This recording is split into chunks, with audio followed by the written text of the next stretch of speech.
নমস্কার বন্ধুরা, আমি পম্পা আবারও চলে এলাম নতুন আরেকটি ব্লগ নিয়ে আপনাদের সামনে। আশা করি সবাই সুস্থ আছেন, ভালো আছেন, আর আমরাও কিন্তু সবাই খুব ভালো আছি। তো আগের দিন সবাই মিলে ঠিক করা হলো যে একটুখানি সবাই ডিনারে যাব। তো এই যে আমরা সবাই মিলে বেরিয়ে পড়েছিলাম। আর কিছুদিন আগেই ছিল বাবিনের একটা বন্ধুর বার্থডে। তোর বার্থডেটা আগেই হয়ে গিয়েছিল, তাই ভাবলাম সবাই যখন ডিনারে যাচ্ছি তো ওকে একটা সারপ্রাইজ দেওয়া যাক। ওর বার্থডেটা আমরা আজকে একটু সেলিব্রেশন করব।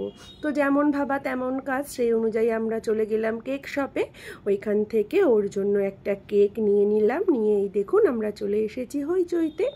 এখানে সবাই মিলে মিট করে এখানেই আমরা আজকে ডিনারটা সারবো। তো সবাই মিলেই দেখুন চলে এসেছি। এখনও কয়েকজন বন্ধুরা আসেনি, তো ওদের জন্য ওয়েট করছিলাম। ওরা আসলে তারপরে কেক কাটিংটা শুরু হবে। তো বাচ্চারা দেখুন আসার সঙ্গে সঙ্গে সবাই মিলে গল্প মজা শুরু করে দিয়েছে।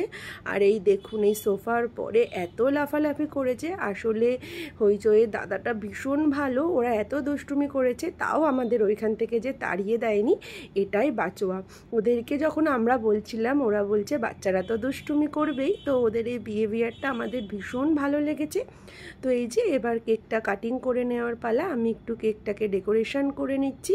আর ওইদিকে দেখুন happy birthday to you, happy birthday dear Aishani, happy birthday to you.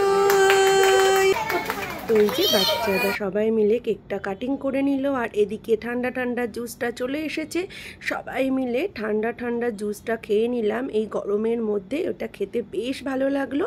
তারপরে সব বান্ধবীরা মিলে হই হুল্লোড় মজা করে বেশ সুন্দর সময়টা কাটালাম।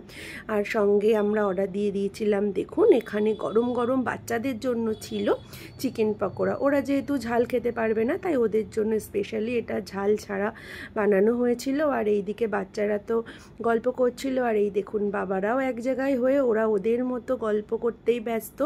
আর আমরা এদিকে জুস খাচ্ছিলাম আর সব বান্ধবীরা মিলে আড্ডা মজা করে বেশ সুন্দর সময়টা কাটছিলাম। তো তারপরে এই যে আমাদের জন্য স্টার্টারটা চলে এসেছে। স্টার্টারটা খেতে বেশ ভালো ছিল। তো তারপরে খাওয়া দাওয়া করে আবারও যথারীতি সবাই মিলে গল্প শুরু করে দিলাম। আর বান্ধবীকে বলছিলাম যে বাচ্চারা এত দুষ্টুমি করছে, তোর ফিলিংসটা কি? আর ও বলল কেমন ফিলিংসটা করলো দেখতেই তো পেলেন, বাঁচাও বলে, মানে কতক্ষণে সবাই বাড়ি যেতে পারবো। আসলে সব বাচ্চারা এক জায়গায় হলে ওরা এত দুষ্টুমি করে, আমরা আনন্দর থেকে বেশি ওদের সামলাতে সামলাতেই পাগল হয়ে যায়। কিছুক্ষণের জন্য হইচই রেস্টুরেন্টটা মানে একটা পাগলা গারদ হয়ে উঠেছিল, এত বাচ্চারা দুষ্টুমি করেছে। তো তার ফাঁকেই আমরা মায়েরা বেশ মজা করে কাটালাম। তো আজকের মতো ব্লগটা এখানেই শেষ করছি। ভালো লাগলে একটা লাইক কমেন্ট করে পাশে থাকবেন। টাটা সবাইকে।